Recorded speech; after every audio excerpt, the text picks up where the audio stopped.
Hi, I'm Corey Driver, and this is Moving Forward. Happy Transfiguration Week! It's Mark 9 and a tiny bit of 2 Kings 2. So, Mark's Transfiguration account! Hooray! We're here! We've been in Mark 1 for a long time, and we've been hearing about the importance of Jesus preaching and teaching, and then all of a sudden we jump several chapters into the future when Mark 9, and then next week we're going to jump back to Mark 1. So put your fingers in the Bible, flip over, and then you're going to flip back. And that's important. When we talk about the Transfiguration, I have a plea. If you're going to preach this, and I think many of you are, please don't talk about Moses and Elijah as the law and the prophets. They're people. They're people. And if you're systematizing this interaction with the Transfiguration, Jesus taking the closest of the disciples, going up on a mountain, and you're turning it into systems and systematic theology and like systematic Christology, don't. That's not what's going on here at all. There's talking and learning. Jesus has a conversation with two humans named Moses and Elijah. Jesus is not talking with the law and the prophets. And then God is going to say a thing to the disciples so that they hear. The point is conversations and learning and growing and understanding the kingdom better, because this is the Gospel of Mark, right? So we're not systematizing. Please don't do that. These are people talking, right? And then God talking also, okay? So just that out of the way, don't do law and prophets, right? That's not what's going on here. Jesus is talking with humans who have been through some stuff in advance of Jesus going through some stuff. I think Gospel of Mark doesn't all the time tell us what's going on in the conversations that it mentions. Jesus is all the time preaching. We're not sure what he's saying all the time just from the Gospel of Mark. It says a few places, but like Jesus is preaching, it says all the time. It also says that Jesus talks with Moses and Elijah. What do they talk about? Cannot be certain. I have some ideas. And then God talks to Jesus' disciples. We know exactly about that. We'll talk about that on the end. 3 things, I think. Good Christian number. You're going to teach a lesson. Here's 3 things. Here it is. I think the first point that Moses and Elijah are talking with Jesus about is imminent end of life. Remember, Moses doesn't enter the promised land. He dies because of his own sin. Something with a rock and a stick. You can look it up if you want to. But he dies outside the promised land. And purposefully, God tells Moses ahead of time, okay, you're going to die outside the promised land. But then as the time gets closer, says, okay, it's getting pretty close for the time for you to die. You need to train up your mentee, Joshua, right? Get him ready. Final lessons. He's going to take over. Okay? And so Moses knows, and so he focuses on, all right, last couple lessons, let's do this. Elijah. He knows he's going to be taken up to heaven. This is the 2 Kings bit. And everybody knows he's going to be taken up to heaven, right? There are bands of prophets who have not even been hanging out with Elijah and Elisha who also know, and they're telling Elisha, hey, did you know that today's the day your master is going to be taken away from you? And Elisha says, yes, I do know. Stop, right? Everybody knows. And so Elijah has been giving last couple lessons to Elisha, right? To say like, look, my time with you is coming to an end. He doesn't exactly die, but like end of earthly life.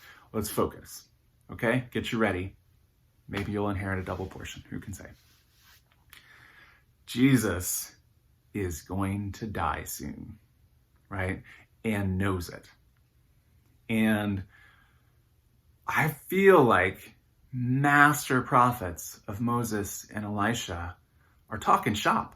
I feel like they're having this conversation like, yeah, we knew that our earthly life was going to end too, And so we concentrated on transmitting lessons to our disciples. How are you doing that, Jesus? Like, what do you think? I think they're having a good old professionals conversation. I think another thing, speaking of end-of-life issues of Moses, Elijah, and Jesus, I think another thing is the reassurance of God's love, even in difficult end-of-life instances. These folks are beloved of God. God is actually going to say that a couple verses later. This, my son, I love him. But Moses is God's friend. Elisha can have some snippy talk with God and it goes okay, and Elisha doesn't get smited. These are folks who God loves, right? And God takes pains to show up for on mountains. Think about Moses, Elisha, and Jesus, right? And yet they die, or at least their lives come to an end. Elijah, again, makes it difficult. Moses dies for his own sin outside the promised land, but God buries him. God conducts a funeral for God's friend. There's all sorts of extra biblical speculation about God's emotional state, but the Bible text is very clear that God conducts a funeral, that God buries Moses. In fact, the Hebrew text says Moses dies by the mouth of the Lord, is the literal translation. He dies with a kiss, right? Like God kisses him goodnight for the last time, and Moses dies, right? And so God's presence there at the end of life, like Moses wanted other things to happen, wanted to enter the promised land, but God is there very sweetly, very kindly at the end of Moses' life. Same way, Elijah wanted a lot of different things to happen. I think he probably just wanted to stay in a cave in Mount Horeb, right? And just told God to hey, go away. But God did not go away and told Elijah that he should anoint some folks, none of whom he anointed. By the way, look it up. Elijah was to anoint 3 people. He anoints none of them. He does throw his cloak on Elisha, but that's neither here nor there. Elijah had some unfinished business, and it's for this reason that Elisha has to return, because he didn't do the stuff he was supposed to do. But God really shows up for Elijah again and again and again, powerfully. And I think Elisha wasn't quite done. He's going on this journey, going away from everybody, and kind of isolating. I'm not sure he was ready to be caught up in the fiery chariots. And yet he is. And God sends the riders of Israel, which is to say the angelic spirits in charge of protecting Israel, to pick up Elijah that he does not even taste death, right? And is there a kinder way to end earthly life than being taken to God? I can't think of any. And then, of course, Jesus is going to die. He's going to be murdered by the Romans, who nail him to a piece of wood, such that he dies by suffocation. It's a horrible thing that the occupying empire does, and Jesus is going to die to rescue all of humanity from the powers of sin and death. Horrific. And yet, God was faithful. God did not abandon Jesus' soul to death, raised him to life. Even on the cross, when we hear the words of Psalm 22, the opening, Eloi, Eloi, lama sabachthani, right? Like, my God, why have you forsaken me? Know that that is a quote from a psalm that emphasizes God's presence and faithfulness, and how God will accomplish it, right? Like, it is finished. He has done it, the psalm concludes. Do not hear the opening of Psalm 22 on Jesus' lips as an ontological statement of God abandoning Jesus. That is quite simply wrong. That's not what those words mean and would have meant in the ears of Jesus's hearers. God is powerfully with Jesus on the cross. God is with Jesus through the grave experience, and then Jesus sits at the right hand of God, right? And so I think we need to reflect on how these three folks might have been reflecting on their own experience with God and God's faithfulness, even at end-of-life issues. The last bit, and I think this is the most fun, I saved it for the end, is the trip through the water. I feel like this is really what Moses, Elisha, and Jesus might have been talking about. Moses famously raises his staff, and the Red Sea is parted, and the children of Israel all go through the Reed Sea, or the Red Sea if you're playing along with the Greek version. And then Moses teaches his disciple, Joshua.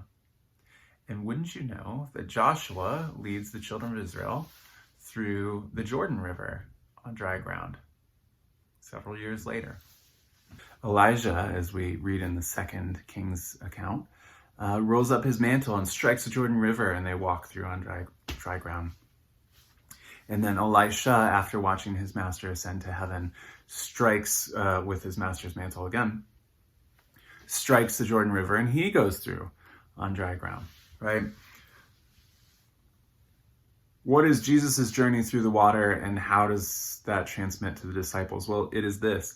Like Joshua and Elisha before him, Jesus goes into the Jordan River to be baptized. He doesn't walk through on dry ground, and that's kind of the point. But he gets all wet as he is baptized. And the call for Jesus's disciples, both the ones with him on the mountain of Transfiguration, and then all of us, is to enter the water in the same way that we have seen our master do it, to be baptized into the death and resurrection of Jesus, right? And so I think it's really important when you preach this passage that we talk about talking, because Mark is very clear. These folks, Moses and Elijah, show up to have a conversation. Is it about the law and the prophets? Maybe. I think that Moses and Elisha are people who show up rather than systems, rather than representations of genre of Bible, right? And they're having a conversation like, yeah, we weren't necessarily ready to go either, but we trained up our disciples and God welcomed us, and it'll be okay, right? I feel like this is a reassuring talk for Jesus, to hear from those who have gone before, the friends of God, with whom God was powerfully present. And Jesus knows he's going to die. He knows he's going to be murdered, right? And he is transfigured on that mountain. And I think it's at least partially because of the words of encouragement of Moses and Elijah. Now, there's other words of encouragement, and these are ones that the disciples hear as well. This is my son. Listen to him. Again, Mark, at least again early on, is focusing on the importance of preaching and teaching in Jesus' ministry. Remember last week Jesus said, the reason I came was to preach. God on the Mount of Transfiguration is not, look at how shiny he is. Like, look at how cool, build 3 tents, whatever.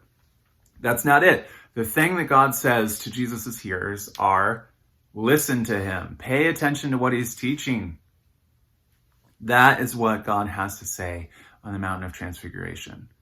And that is what the disciples take away. Now again, the messianic secret is preserved. Jesus tells the disciples on the way down, don't tell anybody about this thing. It's really neat. Shiny clothes, all that, Moses and Elisha. The point is, this was for you all, so that you would listen to what he says. Listen to what Jesus says. You can tell people about it after I have been raised to life. P.S. I'm going to be raised to life. But don't tell anybody about it now, because then they're going to think about like shiny clothes and all that. That's not the point. The point is, this is reiterating that we need to listen to Jesus's message, right? From the mouth of God. And when Jesus talks to two humans, Moses and Elisha, I think they're just having a conversation like humans do about, hey, what are our common experiences? How do we relate? And I think that presents a really lovely picture of what Jesus is going to go through. Both next week when we talk about Jesus' baptism, we go back to Mark 1, but then moving forward in the gospel account and the passion experience, that Jesus is being prepared and being encouraged, and God is orchestrating this meeting on the Mountain of Transfiguration such that Jesus will be encouraged, such that the disciples will be encouraged to continue listening to what Jesus is saying. And that's how God shows up. And that's good news, because the God of the Mountain of Transfiguration is the God of our everyday life, who cares about encouraging for the journey ahead, who has been faithful and continues to be faithful to God's people, even in moments of disappointment and hurt, right? And that's the very good news. The thing that we see God should show up to do for Jesus, to encourage, God has done for Moses. God has done for Elisha. And I think God will do for all of us. Hey, I feel a little weird doing this, but if you're watching, could you throw a like up, or even comment if you're watching this on YouTube and maybe Vimeo? Just say where you're watching from. Not a note, unless you want to write one. I love reading those. But it's come to our attention that folks outside of Indiana, Kentucky, and Southern Ohio are watching these. So hello to our friends in South Dakota. Hello to our friends in Texas. Hello to our friends in Montana. And all the other folks that we've heard from. Thanks for writing in emails. Just give us a message so we know where you are and what you're doing. We want to keep making these videos. I'm very happy to do it. I'm just curious who's watching. You never know unless you find out, right? So just let us know. No pressure, don't have to, but just if you want to check in, it'd be fun. And we can learn who all's moving forward together. Thanks. Bye.